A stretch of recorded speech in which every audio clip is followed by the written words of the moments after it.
Frères et sœurs et amis bien-aimés dans le Seigneur, que la paix et la grâce de Dieu soient avec vous tous.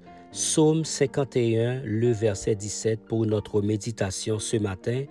Les sacrifices que Dieu veut, c'est un esprit brisé. Ô Dieu, tu ne dédaignes pas un cœur brisé et contrit.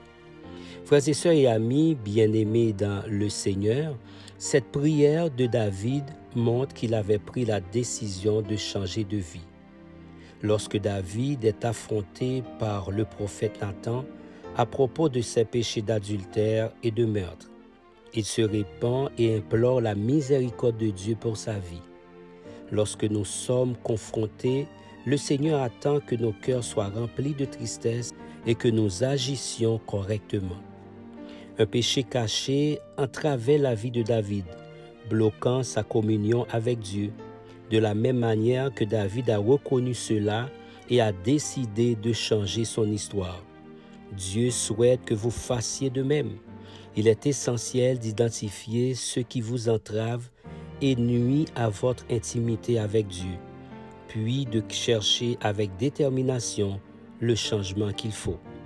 Dieu nous a créés à son image, mais le péché a déformé notre identité. David était un adorateur, choisi par Dieu pour être roi d'Israël, mais le péché en a fait un adultère et un meurtrier.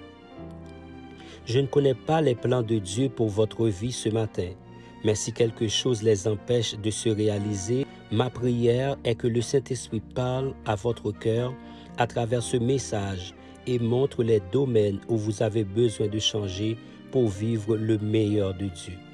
Beaucoup font des promesses en début d'année, la plupart restent des paroles en l'air. Soyez une personne déterminée et persévérante pour changer tout ce qui est nécessaire. Décidez de laisser tout ce qui nuit à votre corps et le Seigneur vous aidera dans cette décision. Peut-être que votre vie est marquée par des conflits personnels dus à votre intolérance, arrogance, orgueil. Décidez aujourd'hui de changer d'attitude. Priez le Saint-Esprit de vous donner la maîtrise de vous-même pour transformer vos relations, d'être plus aimable, plus gentil, moins rancunier et égoïste.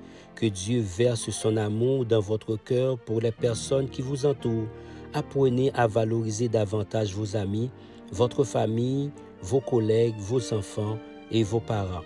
Cette année pourrait marquer le début de la meilleure période de votre vie. Il suffit d'avoir de l'attitude et de décider de devenir une meilleure personne. Le changement que vous souhaitez voir chez les autres commence en vous. Vous pouvez être l'instrument de Dieu pour transformer votre environnement. Répétez cette prière avec moi. Seigneur, je viens devant toi avec un cœur brisé et contrit. Je reconnais mes erreurs et mes fautes et je te demande pardon. Aide-moi, Seigneur, à être sincère dans ma repentance et à me tourner vers toi avec humilité. Que ma vie soit un sacrifice agréable à tes yeux et que tu puisses restaurer et purifier mon esprit. Amen et Amen. Voilà, frères et sœurs et amis, notre moment de prière et de méditation de la parole de Dieu. Et puis, n'oubliez pas notre rendez-vous pour demain, Dieu voulant, le cri du vendredi. Laissez votre nom en commentaire, les noms des membres de votre famille pour que nous puissions intercéder en votre faveur, car c'est le seul espace que nous avons plus de temps de pouvoir communiquer avec notre Maître en votre faveur. Abonnez-vous à cette chaîne, likez nos vidéos afin que YouTube puisse recommander ce travail avec plus de personnes possibles. Que le Seigneur vous bénisse.